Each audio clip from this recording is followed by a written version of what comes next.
if your survival depends on the people in your peer group to lean on each other, and your collective understanding of, hey, over by that area, dangerous, over by that area, a good place to plant crops or whatever, right?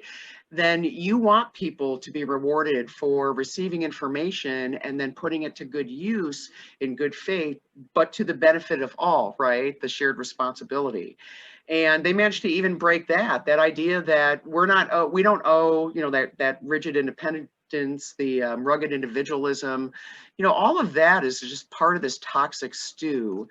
And now we see it playing out, in real life, but online, I'm going to tell you what I'm seeing is way worse right now. It has stepped up a lot. I'm speaking as a webmaster here, publicly, that we all should be concerned about these multiple platforms really having a broken system of reporting. They regularly disenfranchise good actors, good faith actors and activists trying to report dangerous individuals.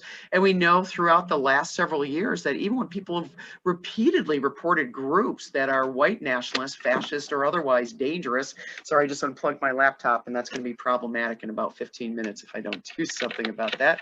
That ends up being, that then you couple it with people who feel entitled and people who feel like they have gun rights and they should just get to show up and exercise those wherever they are. And then on our side of the aisle as Democrats, as liberals, we're constantly told, oh, don't say that, that'll upset people. Don't be too mean about calling them out for that comment, right? Rise above, speak positively. Hey, guess what? That's white liberalism. That is not healthy liberal, vibrant democracy, where all voices are welcomed in whatever manner they choose to express themselves. And traumatized people are going to express themselves as traumatized people. And you know what? Those of us who care about these issues should not use the manner in which people express themselves as a means, as an excuse for us to sit out the fight and just, well, I'm only going to go into venues that appease my feelings, right? That appease my comfort, that I feel safe in, emotionally safe in. That's white privilege. And that's what we've been trying to work on in ourselves, in our org, trying to help each other get better about that.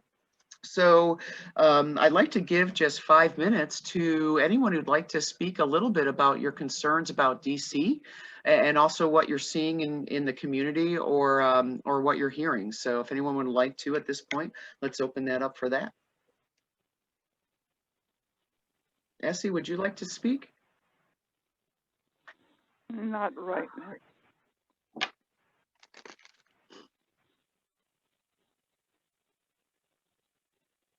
I don't see anyone unmuting, so that's okay. I was going to say, sorry, I was trying to raise my hand. Oh, sorry, I may have missed it drinking my tea.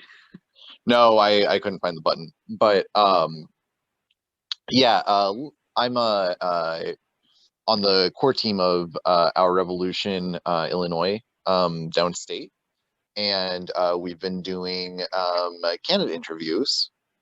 And we had the pleasure of interviewing Alderman Tammie Leigh Brown-Edwards. She was having, a wonderful conversation. And then we had somebody Zoom bomb during her presentation.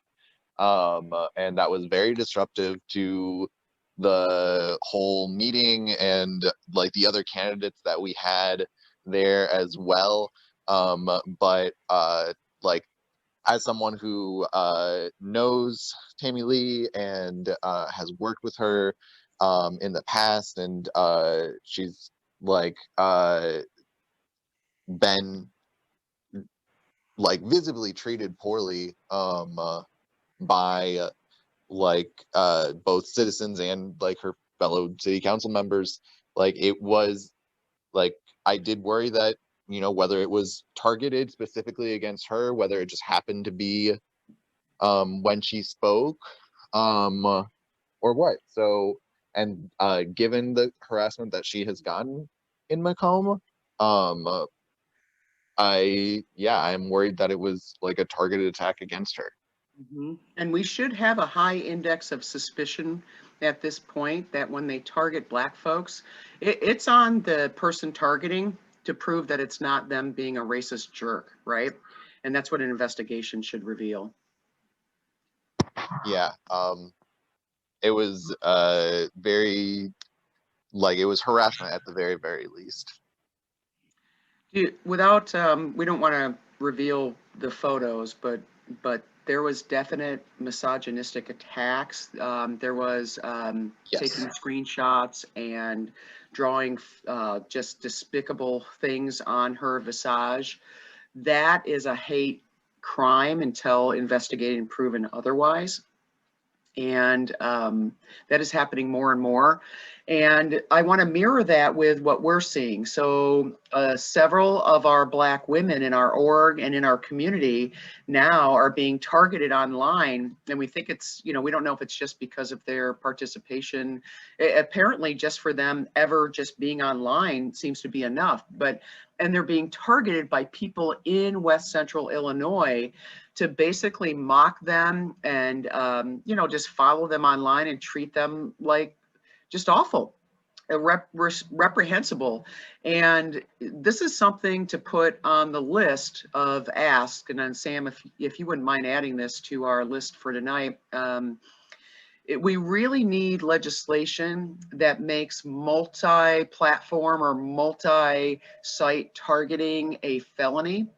Because, you know, we have an example of some jerk that was doing that to me this week and last, and just following me on every platform to basically call me a liar and crazy and other stuff. And, you know, that's part of being a public, you know, a public figure and willingly taking on this work. And that doesn't impact me the way that what happens to Tammie Leigh impacts her, right? Because, you know, they're targeting me because of what I'm saying, but I don't have racial trauma, so I don't have that extra cognitive stress load constantly bubbling in my psyche that gets re-triggered and re-traumatized the way that all of our Black members do.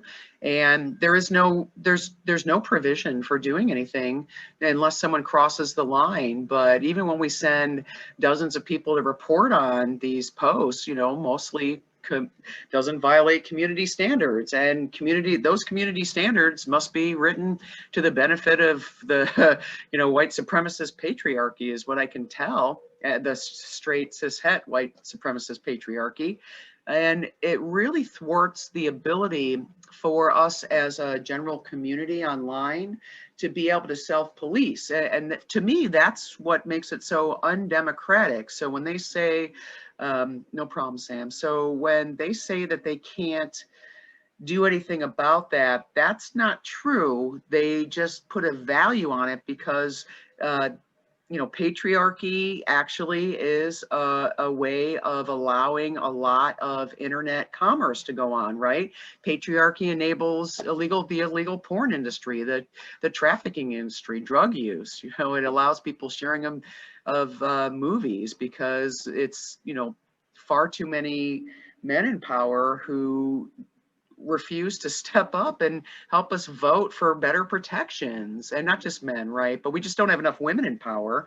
And so this is why we as Democratic women, of course, want more women in power, but we don't want some of the white supremacist women from Illinois in power. So Kelly Loeffler was from Bloomington.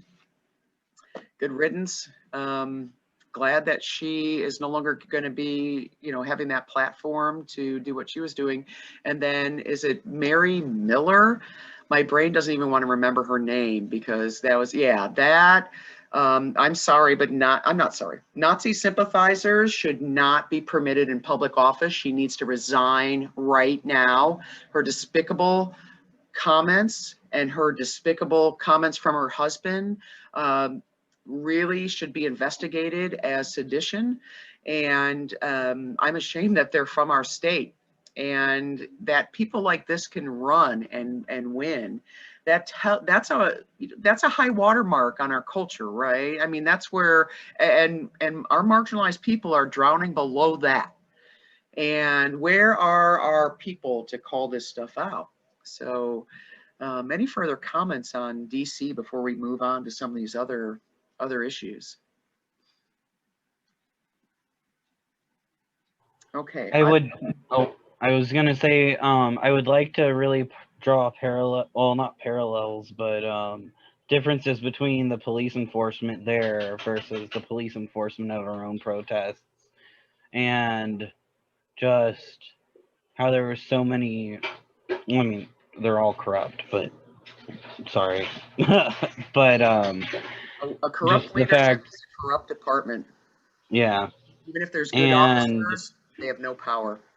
it was very ironic to see a group of Blue Lives Matter types that the second the cops started kicking their asses, they're like, oh, fuck the cops. Murder them? I find that interesting, Mm-hmm. considering we had dealt with that all summer. That was the comeback for BLM. And that is really the risk that we're trying to draw our police officers, our police leadership's attention to, is they may think they score points by calling us liars, which they do in all departmental emails. They may think that they are winning points with their buddies by, letting their friends beat us up online, and good for them. I hope that they get some jollies out of that. But we know that there are good officers, and it puts them all in harm's way when things like this erupt, because the people who are into violence, and in particular like to target women and racial minorities and racially minoritized individuals, disenfranchised persons, economically vulnerable, traumatized people. These people, they have no allegiance to anything but hate. And the fact that they're accommodated in certain places, including in police departments, including our police department. I mean, we have a chief who has described our Confederate flag as the rebel's flag. It doesn't get much more racist than that in signaling. And he doesn't get a pass for being ignorant about that. And using that language throughout the emails, on our municipal email system to all of the officers, what message do the rest of us think that is sending, right? The dehumanization of police officers to Black Lives Matter is a double-edged sword that is coming back to swing on them, and it's putting their good officers at risk, and putting us all at risk. And this stuff has to be addressed. It has to be talked about, and one of the ways that we have to do that is we have to have a tolerance for truly looking at even people we presume are good. But we have to look at the way that their office is used, the way that their power is leveraged, the way that people are helped or not helped, who is silenced, who is enabled, and we have so many stark examples of all of that in our own org. So yeah, that's really been a lot. So with this upcoming bill with police reforms, there are fixes coming if we can get this passed, and it may be called up for a vote on Tuesday.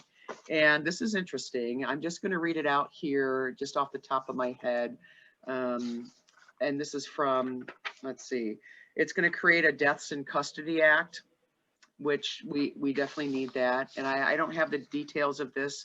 If somebody has the link to there's an article in the Rockford Register Star, I believe it was, that breaks these down a lot better, but also creates links to this. There's a statewide use of force standardization act and it's a placeholder, but then they're going to insert the rules on that in the rules committee after the markup, I believe. And I think we're going to get some fixes for problems that we have had here that our local leadership just really has signaled that they don't care about. They just don't care. And they don't get a pass and say that they do care because we've brought it to their attention and they basically told us, go away. So, all right. There's a prison gerrymandering act. There's a Police Integrity and Accountability Act, and that's going to go after some of those, police officers who do those signing statements. And our own police department has a link to those 10 shared principles from the NAACP. But the way that Dr. Rutledge and I were treated during the complaint process shows that they don't care about actually adhering to any of that. That just makes them look good, and it fools really I would say privileged, class unaware, and definitely, you know, racially unaware or culturally incompetent white folks who are well-meaning, but maybe misinformed or uninformed or too busy or stressed out to pay attention to these things. So they look at that link on their website and they think, oh, good, they believe in that stuff. But we have complaint after complaint, and we have experience after experience. After the last 2 years of dealing with this police department leadership, we know none of this is forthright. It's just not playing out that way. There is a bail change to pretrial release, so that will help deal with poverty, you know, being in jail because you can't afford bail. That's ridiculous. And under COVID, it's a humanitarian disaster in the making. I mean, it actually is a humanitarian disaster. Nobody should be, if they're a nonviolent offender and the only reason we're keeping them in jail is because they can't afford the bail. So we have poverty jails then. That needs to go away for sure. Collective bargaining changes for police officers. So one of the things the FOP is going to try to hit us Democrats on is that we are, you know, anti-union. No, we're not. But I'll tell you what, I'm a union member. I believe in organizing for unions. I believe in accountability for unions. I believe that they have done a tremendous amount of good. Unions still have a long way to go with both patriarchy, misogyny, homophobia, and racism. Not all of them, right? But the FOP, we could hold that up and just, and I'll just point you to, take a look at the Illinois FOP's Facebook page over the last 10 years. Do a search for all the racist microaggressions on there, and you'll be shocked. Now, I can't see it because they blocked me about 5 years ago for trying to talk to them about it, and but they also were quite abusive about it too. And at the time, I just couldn't get anyone in my community. I tried talking about it with several groups and they weren't interested. You know, they were like, well, you know, but that's online, that doesn't matter. To white groups, let's be clear. I was talking to white groups I was in with white leadership and white feminists who, you know, were like, well, but we don't have that problem here. We have that problem here. So yeah, collective bargaining changes, and this is where we stand as Democratic women. To be clear, we do not believe that any union should be permitted to pass a contract which violates or causes to violate the human, civil, or constitutional rights of any citizens for which those officers are sworn to serve and protect, or any visitors to the communities in which they serve for whatever reason. Those rights are inviolate. You don't lose them. You don't sign them away just because you're traumatized or angry or hurt or whatever, or mentally ill or in need of services or impoverished. Those are always there. And granted, some are suspended, or, you know, if you're found guilty in a court of law, like your right to vote, that you do lose some of that provision. But let's be clear, the disparity happens at the point source before someone's even pulled over. There is already a pretext with implicit bias, an assumption of criminality, an assumption of you know, ignorance of the law, and yeah, and we have affidavits and complaints on every one of these things that I'm reading out that would be made better in this community, that we have asked to be made better locally of our leaders, and they just aren't interested in working on any of it. They just aren't. Even the ones who claim the Democratic liberal label on the city council, other than Alderwoman Tammie Leigh Brown-Edwards. And we watched her be mistreated for trying to stand up for some of these things. Behavioral intervention programs for law enforcement and other first responders.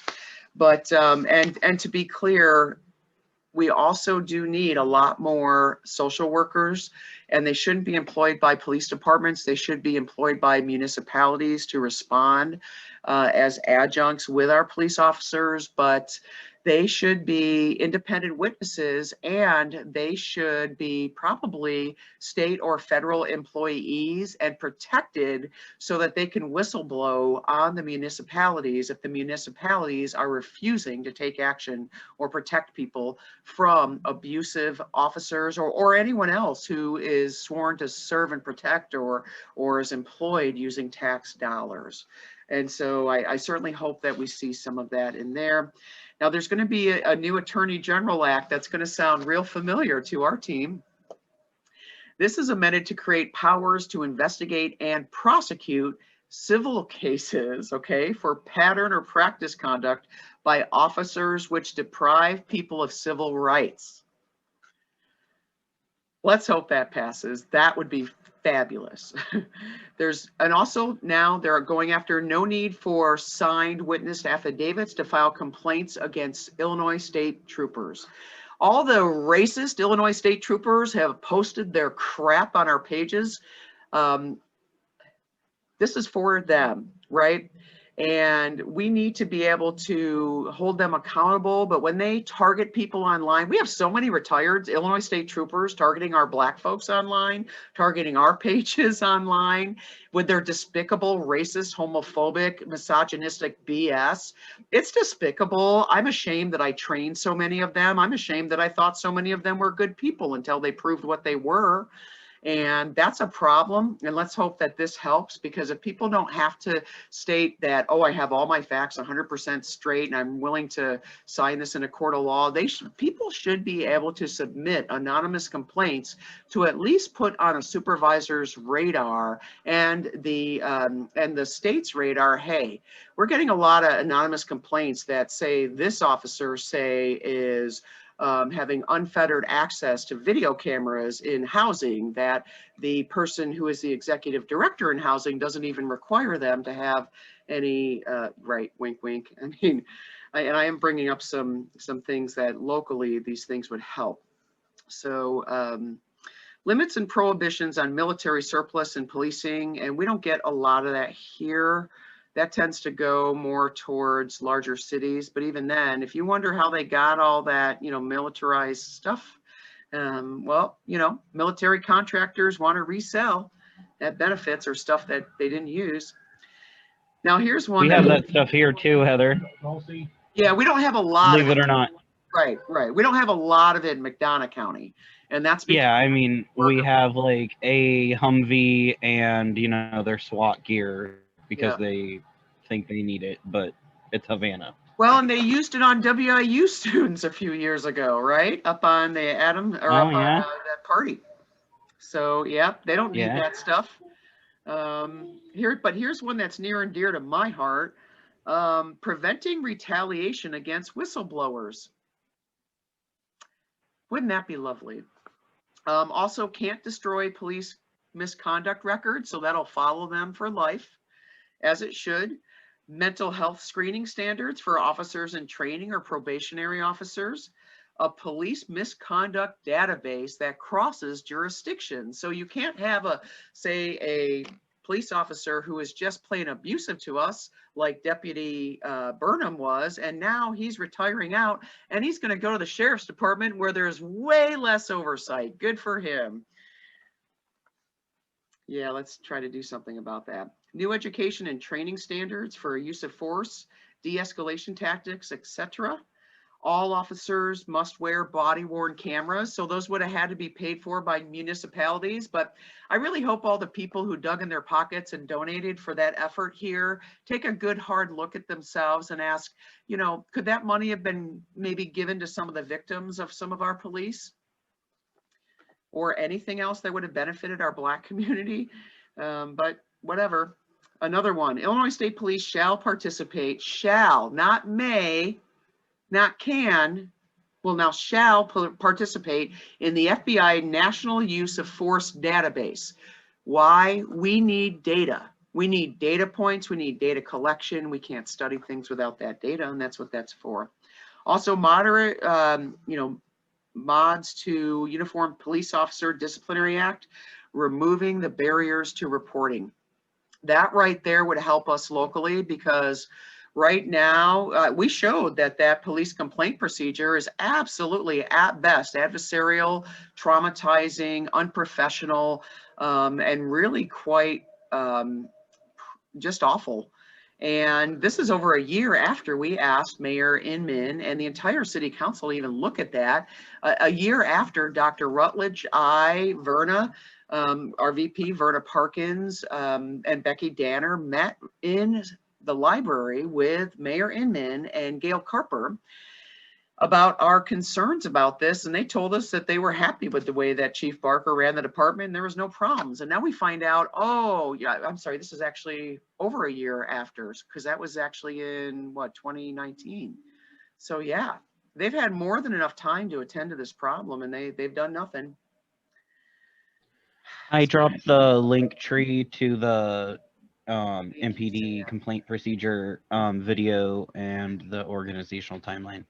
Thank you so much, Sam. And I will tell you, I've gotten a lot of calls that video is starting to spread. I didn't look at it today, but it had over 1,000 views yesterday. And that is, I'm getting a lot of calls and messages from people really shocked at how Deputy Burnham conducted that interview without that interview, right? That interview. Yeah. It was more of a debate, to be honest.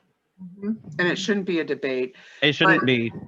And to backtrack a little bit, in 2019, in early 2019, was that in 2019? Yeah, that was the summer of 2019, maybe not that early, but summer of 2019, we took several complaints from Black women, Black mothers in the community that relayed that Chief Barker, Deputy Burnham, Detective Lindsay May, and a couple others, Ken Nevar, when they had issues with how they were treated by police officers, they tried to put in a complaint that that's how they were treated, but worse, that they were treated that way at their doorstep when either one of those officers came to there and basically treated them like that and gave them a hard time. And you can hear in that video Deputy Burnham basically saying, why didn't you just go with that? Meaning, why didn't you just accept reporting to Facebook and accepting that they said there's no problem? Hey, guess what? If something's a problem for us, for our people, or just us as a citizen, they should be willing to just take our complaint and not give anyone a hard time about submitting it. And shame on Macomb PD, shame on the city of Macomb for allowing that. And I'll tell you that we went to extraordinary measures to try to give them every chance to do that properly and professionally, because when Deputy Burnham called me ahead of time, was so abusive to me on the phone, I called the city council or the city lawyer and I said, you know, I know that you work for the city, but I'm afraid that he's going to violate my rights and you know, mistreat me. And I need a witness there so that he follows procedure. Then we find out there is no procedure. There's no procedure. They're allowed to do whatever they want to you, basically. And if you don't have anyone who's got your back, I mean, he mistreated us, knowing we were videotaping and recording that, or sorry, that it was being videotaped. We would likely FOIA it. Then even says, you know, oh, I'm sure I'm going to end up on the next city council. Well, no, now that video, I'm going to let you know, is already starting to be used to train other police liaisons in how to handle bad faith reporting from a hostile, retaliatory police department. And that's really what you'd expect. And is that retaliation? You know, that's a question for the courts now.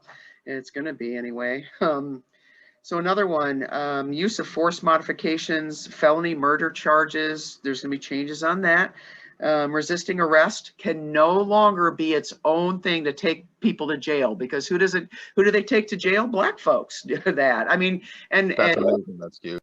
Yep, absolutely. And Hispanic, Latin, undocumented immigrants, women that they want to put the squeeze on, sex workers, you know, that kind of thing. When they shake people down and then they accuse them of things for which they're innocent, and then they say, well, now you're resisting arrest. Well, I'm sorry, somebody wants to shake me down and accuse me of something I'm innocent of, I'd be mad too. And if they want to violate your rights and then they're told that you're resisting arrest, and then if you accidentally, or the officer claims that you harmed them, now you've got a felony for harming an officer. And then you could see how somebody who's impoverished then enters the court system and never gets their way out, and their families suffer for it. I mean, this type of stuff is happening in this community. It's happening to our people. It's happening to our members' families. It's happened to our members. It's happened to our members' families. It's happened to our students at WIU.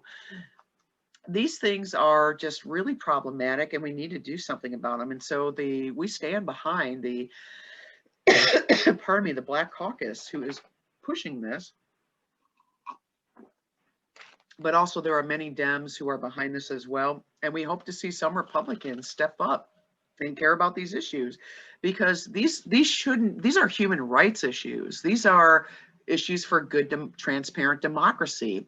These are issues for healthy communities, right? Good quality of life, good mental health.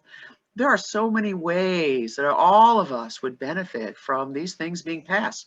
The only people for whom would lose benefit, obviously, are the private prison corporation and of course the FOP and individual officers, but good officers would benefit from this because this would be a much healthier democracy.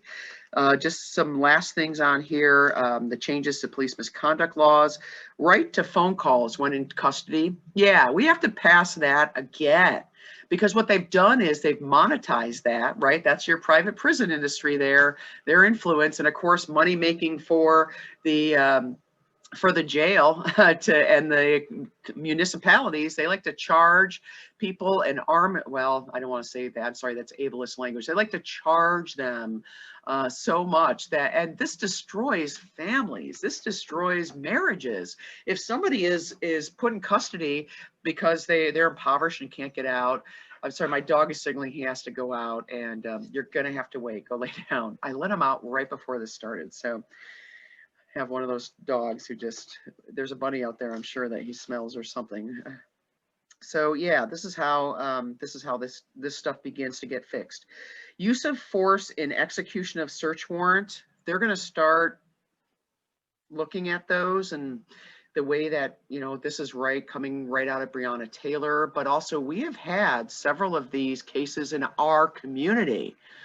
And because we can't get reporting on it here, that's why nobody knows about it. And we have done our best to tell those stories online, but that cannot get around the lack of reporting in small communities. It just can't. And that's why people are really uninformed, but also willfully, because if you have groups like ours, and we've been doing this work now for, you know, we're coming up on 2 years. And of course, our Black community members have been doing this work since forever, right?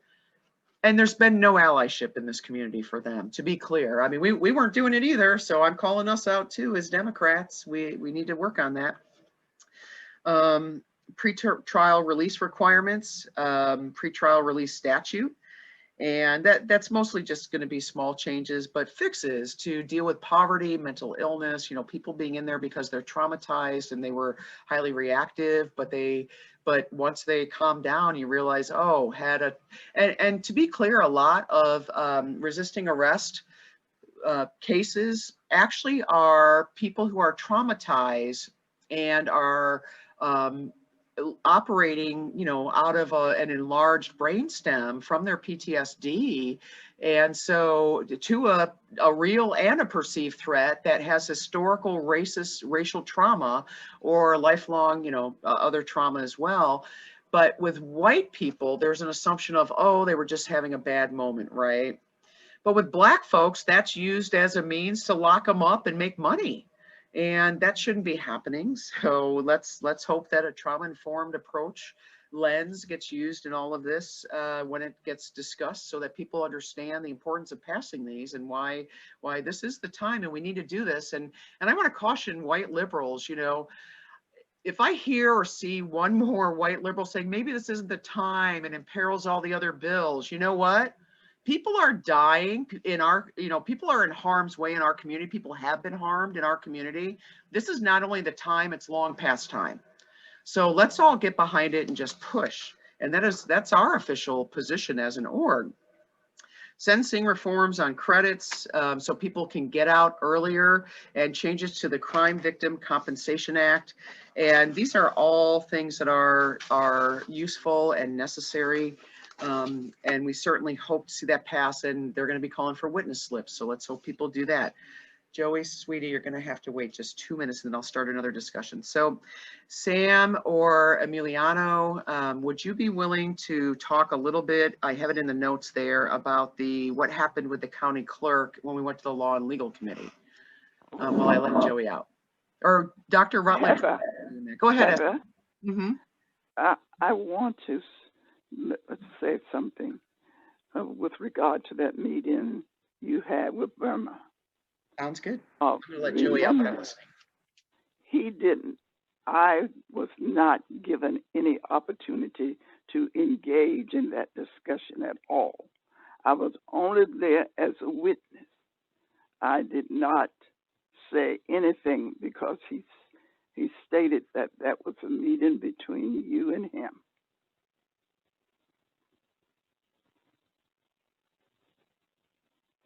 So I just want it to be known that there wasn't a chance for me to participate in that meeting at all.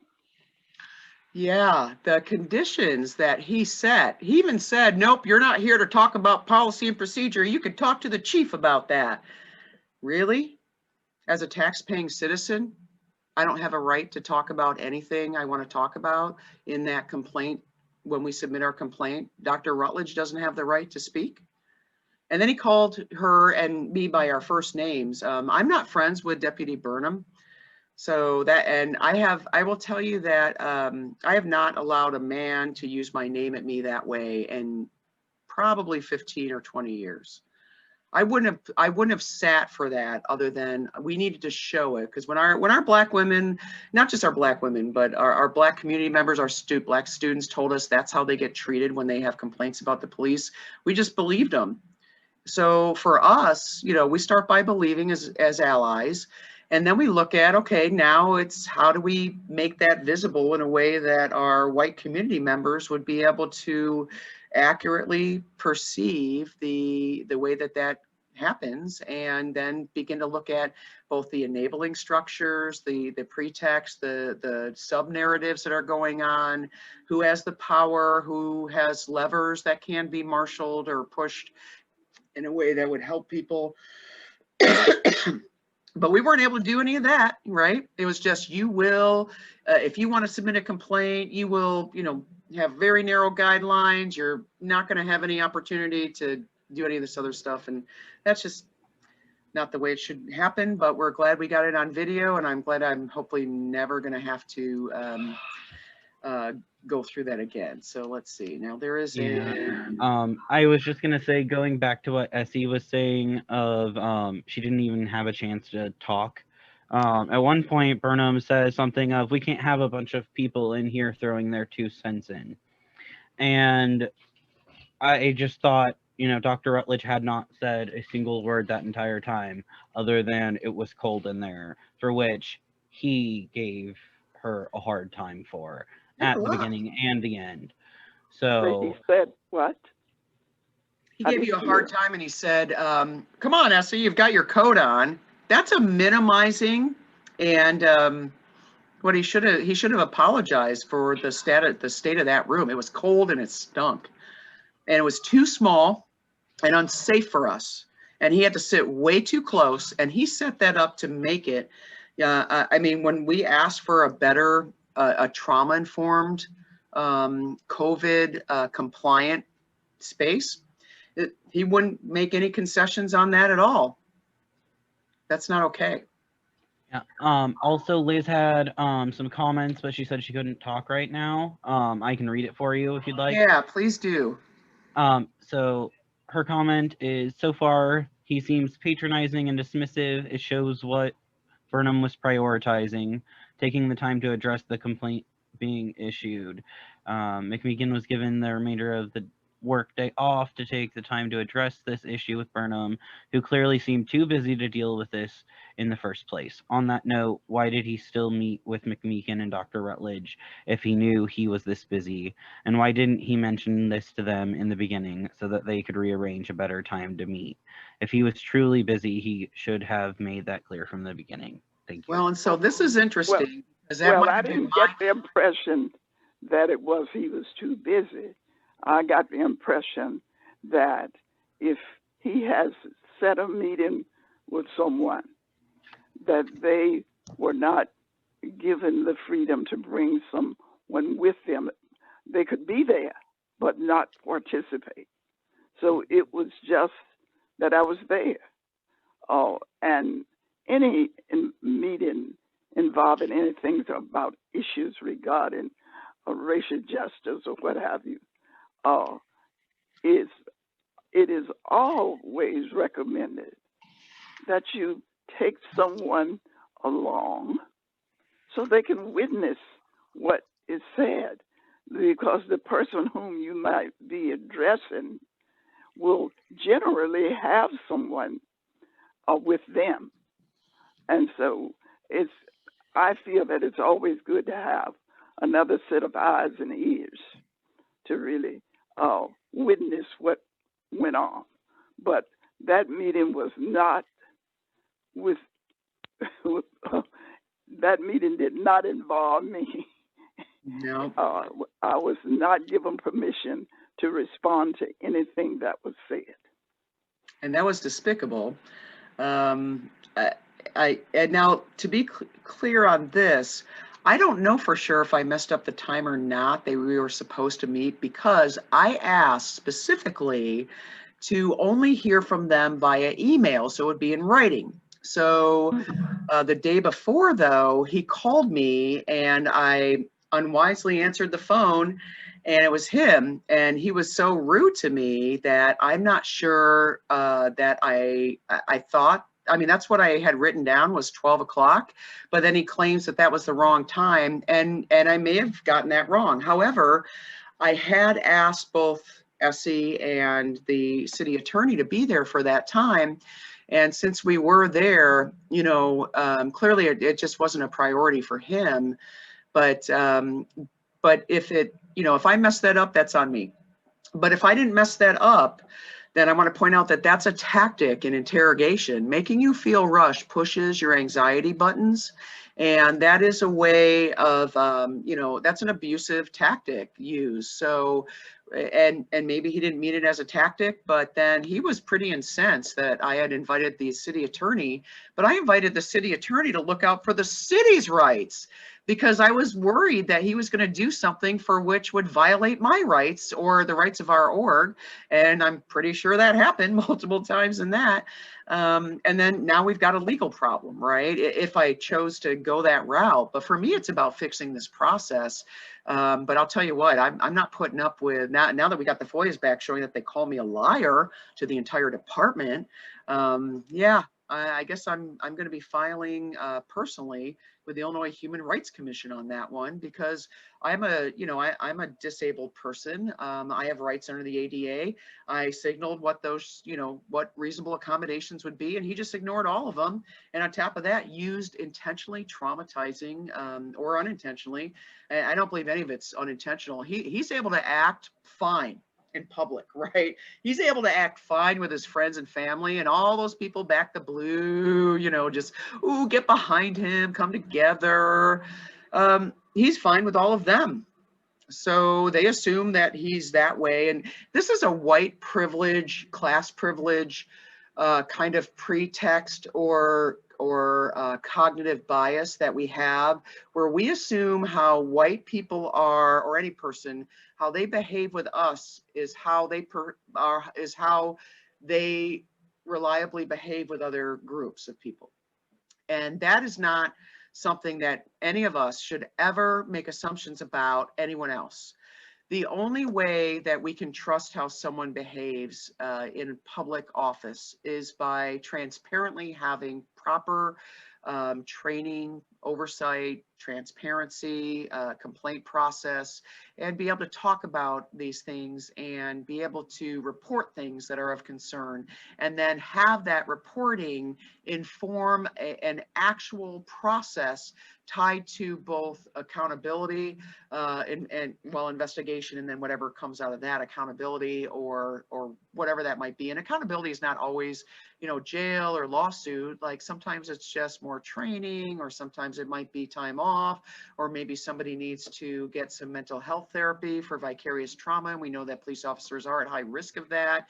But what happened to us should never happen to anybody. And the fact that so many people in the community have said, well, you know, you were mean to them, that right there, that's victim blaming. And they do the same thing to our Black community members, but we are the projection, you know, in that case of the way that this is handled. So if they say that that is the same as everybody else gets handled, we should have a problem with that. If they say that's different, then okay, what's that about then? And that should be investigated. Anybody have any other comments about that part of it? Well, it's not okay for him to have had a representative there and you not have one. I'm just saying, in spite of the fact that he didn't eject me from the meeting, he certainly did not give me a chance to respond to anything that was under discussion. Yep. And I'm so sorry. And thank you again, Dr. Rutledge, for going with me to that. And as a Racial Justice Coalition group, we decided right from the beginning that we would not fall to this system of patronage that seems to appease most people, you know, where they want to have one-on-one meetings. That's just not wise. It's not a trauma-informed approach at all. It's not professional. It's not best practices. It's not good policing. It's not good government. It's not good service. It's just not. And yet that is our only system of government here at the city level and at the county level. And you don't even get that much if they don't like you. Right. So moving on to the county clerk's office and the Law and Legal Committee. Whew, this one. So over a year ago, I went to the Law and Legal Committee in the county, in the courthouse, and I asked them to please look at the complaint procedure, and I brought up human rights concerns around specific cases, in particular the Ariel Harrison case, where we, you know, objectively looked at what that process was and what evidence we had at the time. We were very concerned that not only were her human rights violated, but they were violated in a way that put her at risk of great physical harm, not just financial harm and trauma and all that, but of death. And McDonough County is a jail that has had several deaths and a lawsuit out of that in the past. And apparently the county boards at that time didn't feel the need to actually enact any real policies around any of that. And our county board members who had asked for the policies, the sheriff has just said he doesn't have to give them, and he hasn't.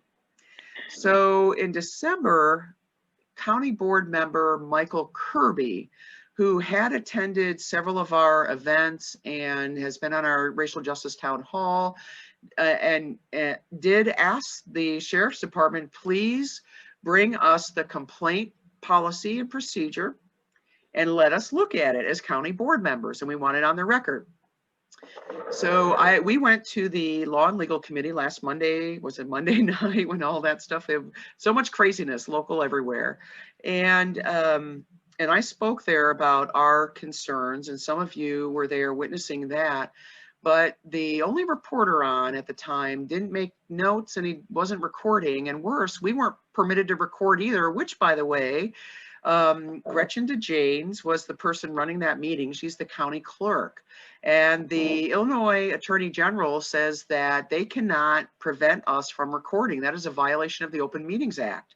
So we shouldn't even have to ask for that permission to record those meetings, because these meetings are for the public, you know, to be able to ask questions on the public record in a way that would lay down the historical fact of discussions that happen in this community around the functions of our government. And good faith government officials should have no problem allowing that, but they didn't. And so we couldn't record it. All we could do is make notes.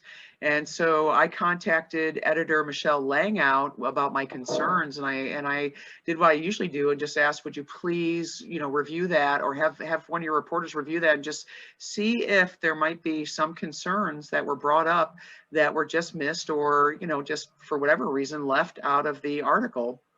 And there were quite a few left out of the article from my perspective. But again, you know, journalists are permitted to tell the story in their own way. They have every right to decide what's important. It is important that they be permitted free to be able to do that, because I'm biased in that space.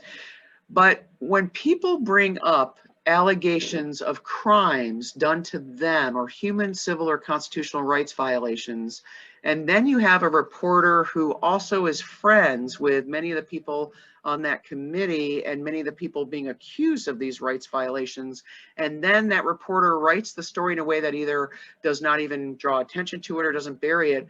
I have real problems with that. I think that that should be challenged. And even if it's, whether unintentionally or not, we all have implicit bias. We all have a framework that we operate from. If we grew up, knowing these people in one way and believing again that they are statically that way across all platforms, all venues, that could really leave a big hole. Go ahead, Essie. No, I'm not finished. Oh, I saw you pop up on there, so I didn't know if No, I moved my hand. So let me tell you what happened as a result of that. The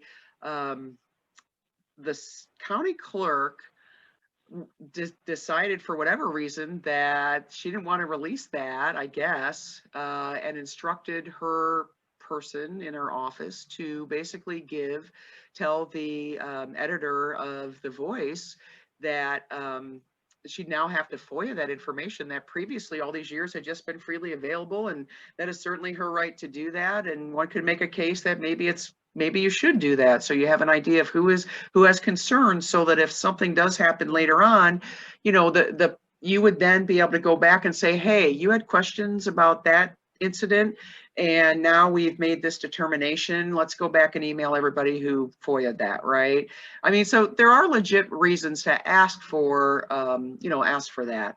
There are, but we don't know that that was legit, and the timing of it and context of it was very interesting. The fact that it was not accurate information, that is a real problem, because when you have that, when you have a public servant giving misinformation that they should know, forwards and backwards with no problem, we have to use several lenses then to look at what that is. And that can only be done in the context of an independent, non-biased investigation. And who would be doing that? That would be our state's attorney. Our state's attorney, who we have a FOIA about, that FOIA return that shows that he has a back channel into the Illinois Attorney General's office who feeds him information about what we've complained about. So are we likely to get justice from this state's attorney, who we know has been non-responsive to any concerns of human, civil, and constitutional rights, and worse, who we have active complaints about for violating those things himself? I mean, this is really a problem. So let's just talk about what that might be. When that civil servant gave misinformation to a newspaper editor, a member of the press, the first thing we wonder, is it ignorance? So if they don't know the Open Meetings Act and the Freedom of Information Act, that needs to be corrected. But they should know it. They're responsible for knowing it. Misinforming the public, lying, or misinforming the press for whatever reason, that's not okay. Was it ignorance of another sort if the county clerk directed her staffer to intentionally give misleading, incorrect information to Editor Langout? But maybe the staffer didn't know it was incorrect, or maybe she didn't know that she could decide that she could, refuse to give misinformation. Then that needs to be investigated and corrected.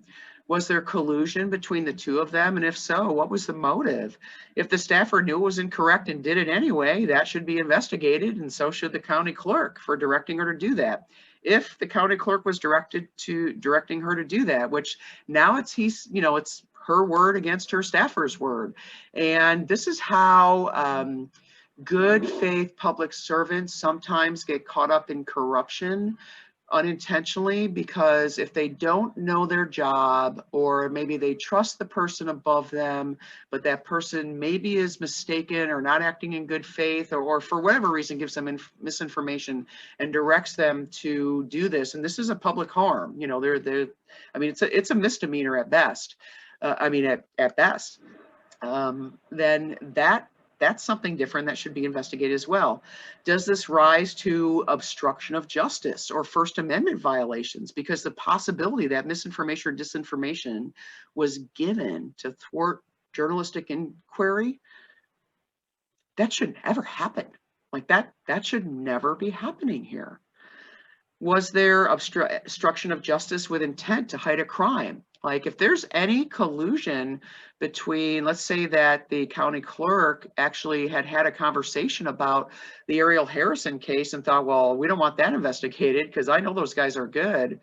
Well, just because she believes that they're good and forthright and doing their jobs properly, her thwarting any knowledge of that, or thwarting an investigation, that rises to corruption. That's just not okay. That needs to be, and I'm not saying that that's what that is. We don't know what any of this is, right? Without an investigation, without anybody even asking these questions beyond us and the news editor, you know, we're really kind of stuck. And I will say we do have county board members who say that they're very concerned about this, and good on them. I really hope they follow through with this, because this is not okay on any level.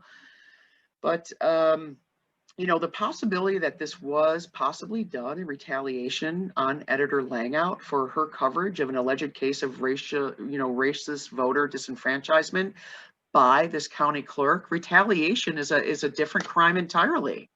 And the fact that it can, you know, harm Editor Langout's paper, harm the public, I mean, that's corruption. That needs to be investigated. If there's any chance that it's that's a big deal. Is it just somebody being usefully uninformed, right? The possibility that they did as a favor to others, but assuming that they were fine with it, you know, okay, you know, maybe they don't realize that that's a crime. It should still be investigated, and there should still be public accountability, and it should still go on the public record, so when people go up to vote again for the next county clerk, maybe they are a little more informed about how that county clerk's office has been functioning. Then is this conspiracy? You know, the possibility that she did it to assist in possibly covering up a known alleged case of police brutality, medical neglect, human rights, civil rights violations in our jail. Now that rises to a big time corruption investigation for which the feds should be brought in. And it will take the federal authorities to have the jurisdiction, I think, to get across all that, because I don't believe the Illinois Attorney General's office has the broad jurisdiction powers yet to be able to do that. So this now rises to where we need to bring in the FBI and Department of Justice. Well, guess what? You know, haven't had much luck with that. So, and then the last part, broad conspiracy or failure to act or color of law violations. The possibility that our county clerk might be colluding with county board members who are trying to silence us, actively have said they're ready for us to thwart us, that they're not going to let our group turn the Law and Legal Committee or the county board into what they perceive as a circus from our public comments at the city council. Those statements right there should be investigated, because that could be retaliatory, or that could be, you know, collusion to violate not just our rights to bring up these concerns, but also really to, you know, yeah, we'd be listed as the, you know, victims of that, but let's be clear, the real victims of this are the people who need these government officials to be operating in good faith, transparently, forthrightly, with concern and compassion. You know, our public officials should care at least as much about human and civil rights and the effect of incarceration on human bodies as they are concerned about the property rights of our farmers around here. And yet you rarely see that kind of equivalence ever. And let's start challenging them to do more of that. So if they, you know, we don't know what this is, so we need investigation, clearly.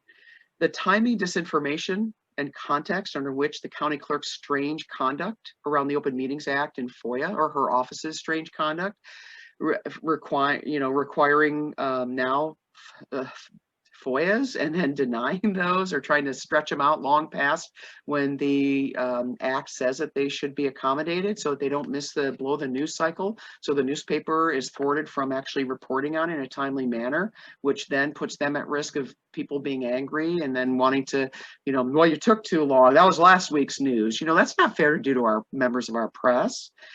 But the idea of possibly doing it to hide wrongdoing, you know. Yeah, I was gonna say. Go ahead, Sam. I'm gonna let Joey in while you talk, so I'm listening. Hold on, it's echoing. There we go. So I was gonna say, when there was the Law and Legal Committee meeting on Monday, there were several people that were trying to get in and out of the meeting that were not able to do so, and if you were able to get a hold of the recording, which I don't know if we will via FOIA, but you can actually hear it audibly in the background. I even like made them aware of such things, and I did take screenshots, and I did point out to Pat Stout that he should be paying attention, that people are trying to get onto the meeting, and whoever was on the other end, presumably Gretchen, was just saying, oh, well, I can't let them in, I don't have a phone. You don't have to have a phone to let somebody into a Zoom call. No, and you know that our public officials will claim tech incompetence. Are we really going to accept that in this Do day they and think age? we're that stupid? Or do they think that we shouldn't hold them accountable for pretending they're that stupid? I mean, come on. They are the guardians of our democracy. They're supposed to be ensuring that human, civil, and constitutional rights are inviolate and are upheld by the people sworn to serve and protect us. And if they're asleep at the switch, they're not doing their job. If they're pretending ignorance because of that, that's a whole nother problem. And of course, you know, that some of that's political, right? A county clerk can only be held accountable by voters. But how do voters even know when your county clerk is not behaving in a way that shows good faith conduct? And to be clear, our county clerk's husband is a member of the Quincy Tea Party, and we have plenty of screenshots of him openly, you know, making comments for which, if she were to make those, we would be very concerned that someone holding public office has those. And those are public comments. So those are not things that are private. So we're not violating his privacy, but people should know our county clerk, you know, has repeatedly mistreated Black folks in our community. We have so many complaints about that. And the way that she even conducted the elections when I was a poll watcher and put us all at risk, she just pretended that all the COVID restrictions just didn't even exist and let people pretty much do their own thing.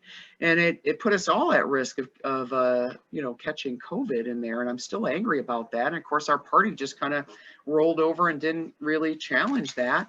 And so I have no faith that it's going to be any better come spring, because she was allowed to get away with all of it. The county board didn't do anything about it.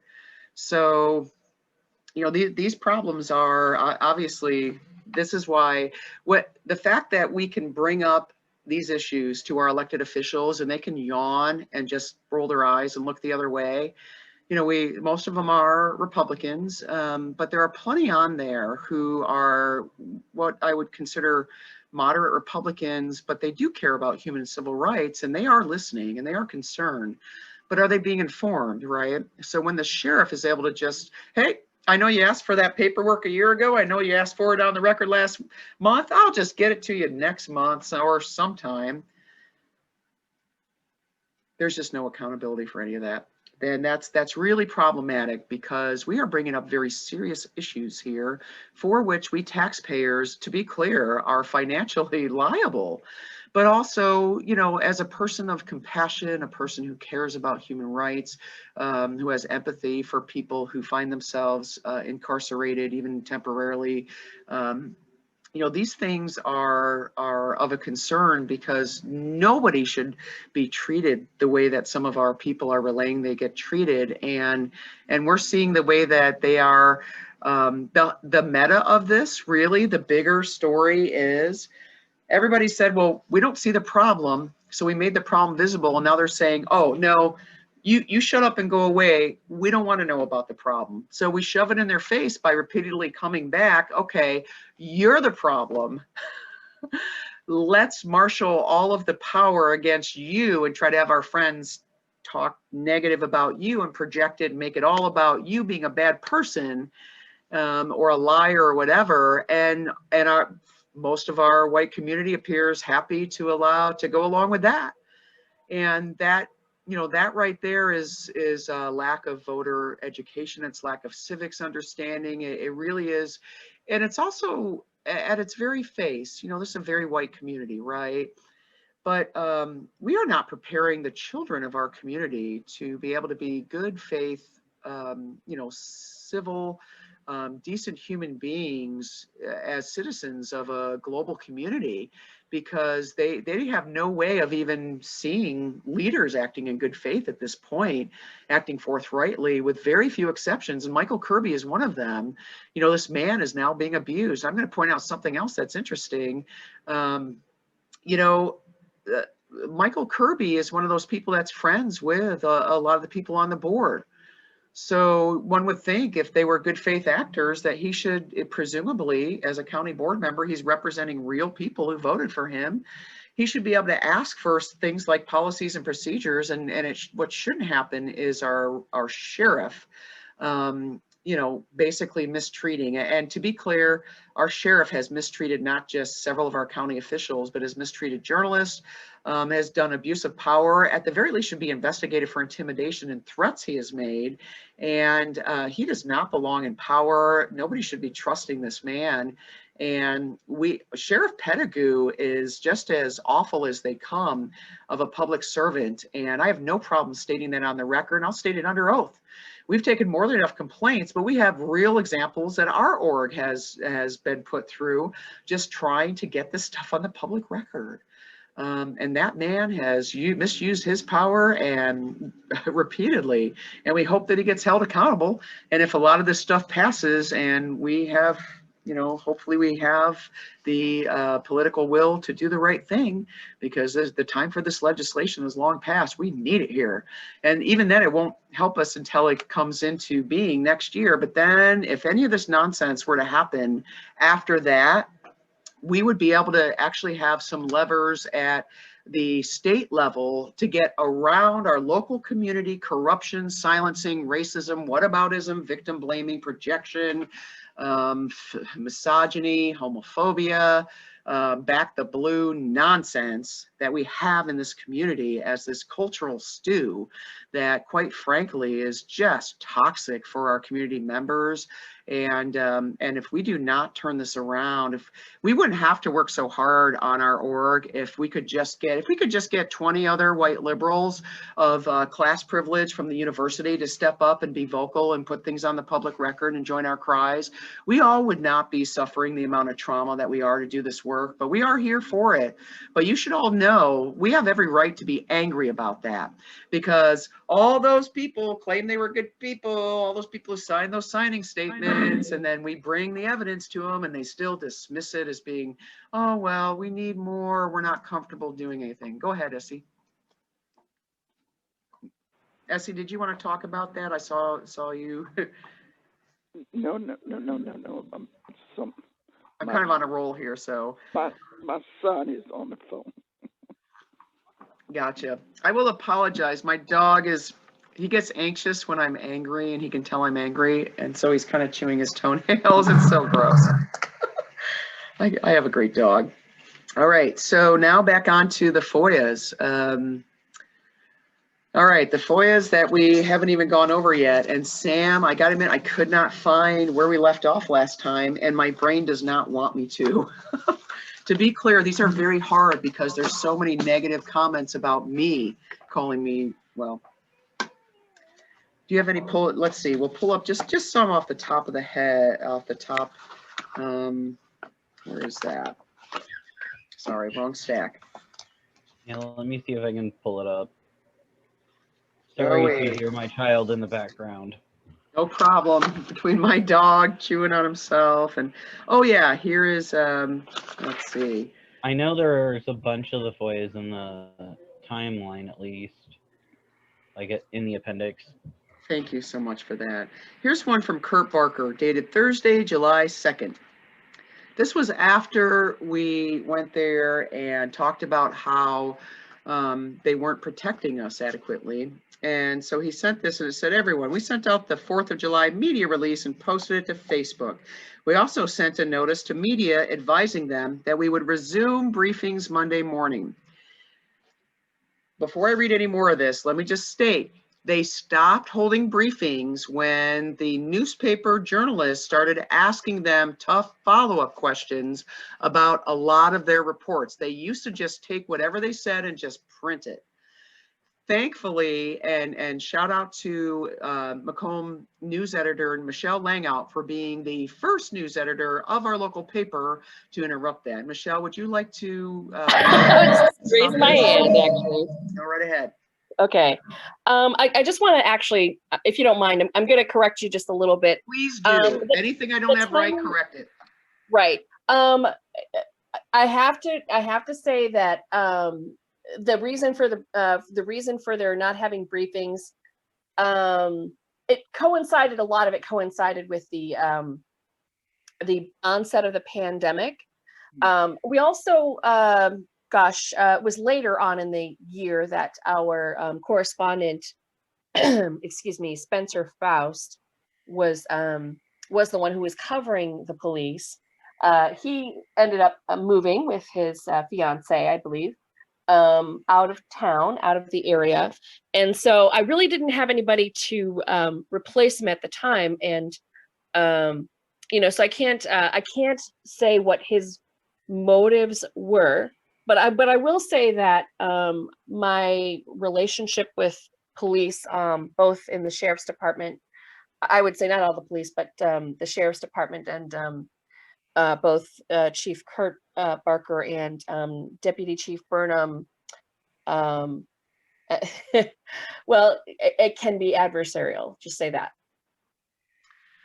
Yeah, it's always a concern to me as an activist when I hear that the police do not want to answer journalists' questions. Journalists are not the bad, they're not the bad person, right? They're not gotchas. They're there to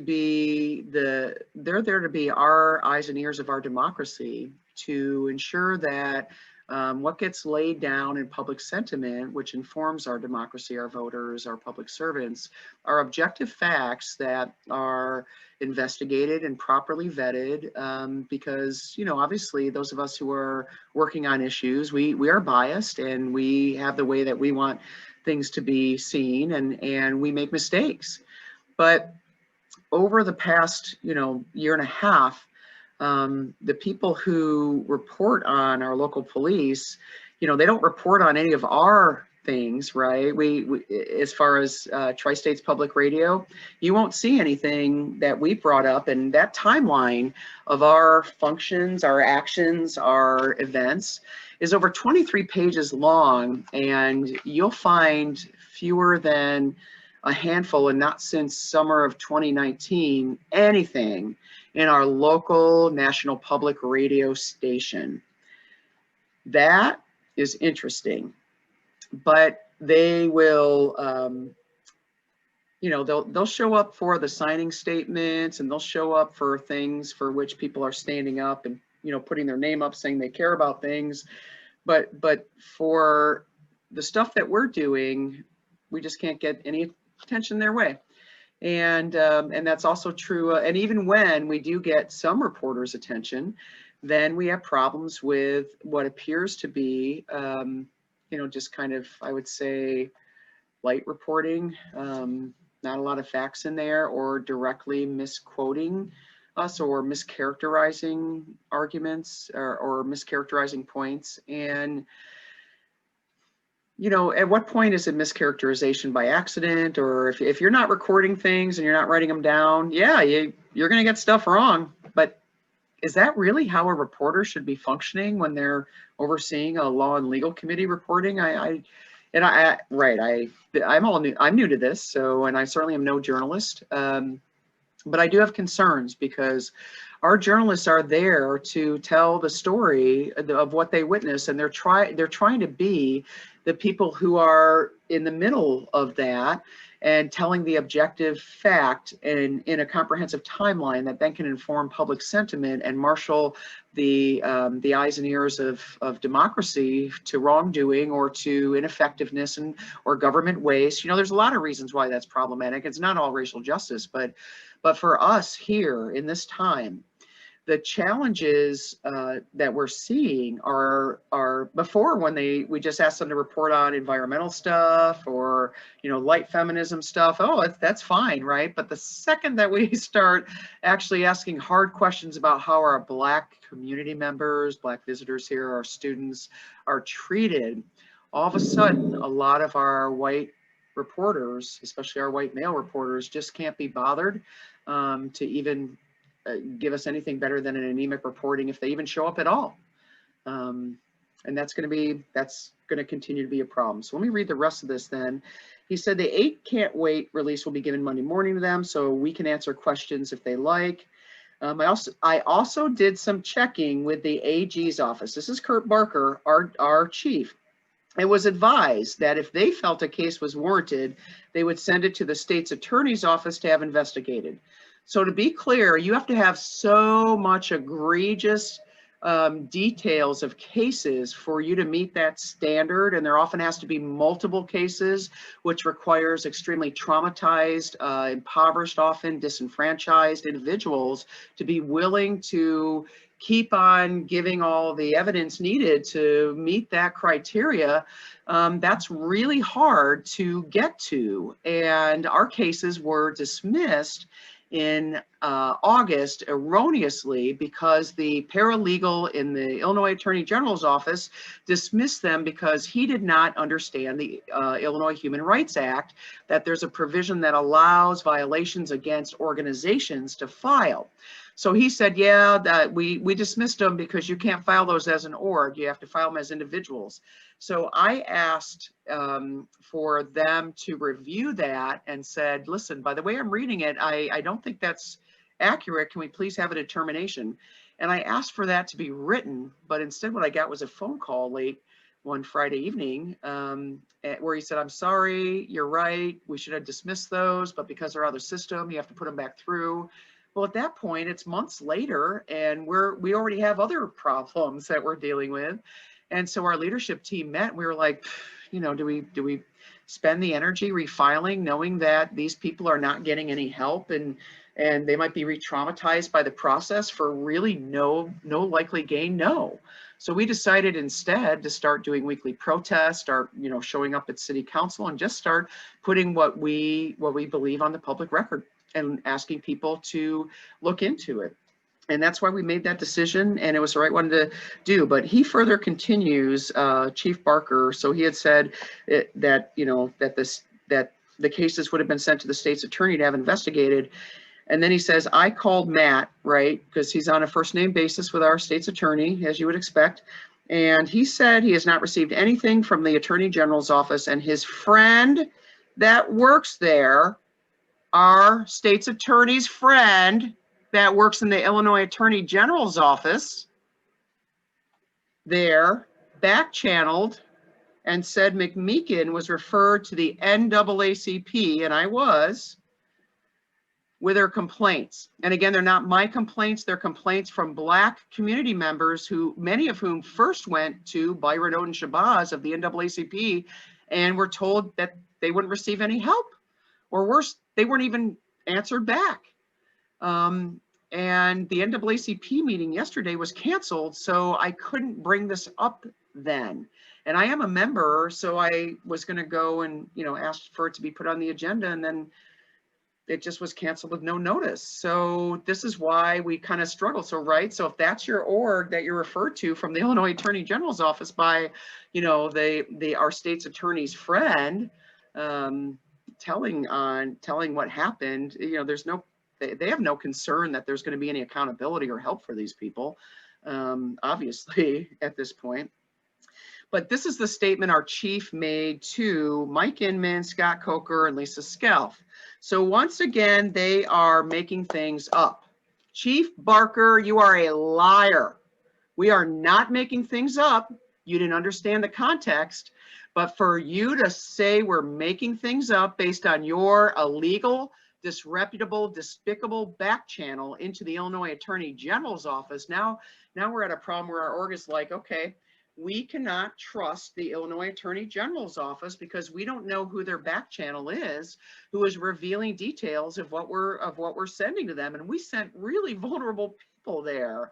So I'm angry. I'm disgusted. I'm very worried about these people's mental health because they're not getting any help. They're not getting help in this community. They're not getting help there. And obviously, you know, what can we do to help them other than talk about these problems? And, you know, shame on you, Matt Quicala, Illinois, you know, our state's attorney. Shame on you, a back channel really with our police department about cases that, and whoever that mole is in the Illinois Attorney General's office, I hope they are investigated and held accountable. But as far as I know, you know, I mean, I'm not going to be turning in anything to the Illinois Attorney General's office anytime soon, and maybe for myself, but not for vulnerable people, because we know that if you turn it into the city, they send it right to the chief, who sends it right to the officer. If you submit it to the Illinois Attorney General's office, the state's attorney can call, be told what's happening, and then he'll notify his buddy, our police chief, and then I mean, what the hell is that? So we are at 8:29. We are in our last minute of this. I'm sorry to have gotten angry and cursed, but you know, for all those white people who are telling me that I should speak nicer, should try to get along with these people, should try to, these are violations of human, civil, and constitutional rights. Some of this is just flat out corruption, and all of these things need to be investigated, and us putting it on the public record puts us all at risk of retaliation. We do believe some of the things happening to us may actually be retaliation, but you know, what's the other alternative? Turning away and being like all the other orgs that just say, you know what, it's too big and too scary for us to take on, and we're just going to take our privilege and go home and, you know, join a book club and maybe go to a seminar and call it good. But that's not enough for us. We want structural justice. You know, we want fixes, we want accountability, we want our government to work equitably, equally, transparently, with adherence to the constitutional, civil, and human rights of all individuals. We want all of our public servants who are paid with our tax dollars to be held accountable to the highest possible standard, and to, if they fail to meet that standard, that they are given a reasonable amount of training, and recidivism, you know, then should be met with serious accountability and oversight. And then we should make sure that that record follows them forever, so they never get to work on the public dime ever again. And that's where we stand as the Democratic women in McDonough County. So any questions? 8:30, I got it done right at 8:30. So thank you all very much. I know this is a terrible, traumatizing time. We live in extraordinary times that require people of courage and compassion to be visible and vocal, to be willing to take on the emotional labor that so far has been left for our Black community to live without our allyship. We certainly hope a lot more people will do that. Thank you so much. Once again, my name is Heather McMeekin, and you all know me, but I'm just putting it out there so that the video of this, when it appears, people know. And we thank you for being here, and we certainly hope that there will be a lot more discussions about these very issues. Have a good night, everybody. Be safe. Love each other.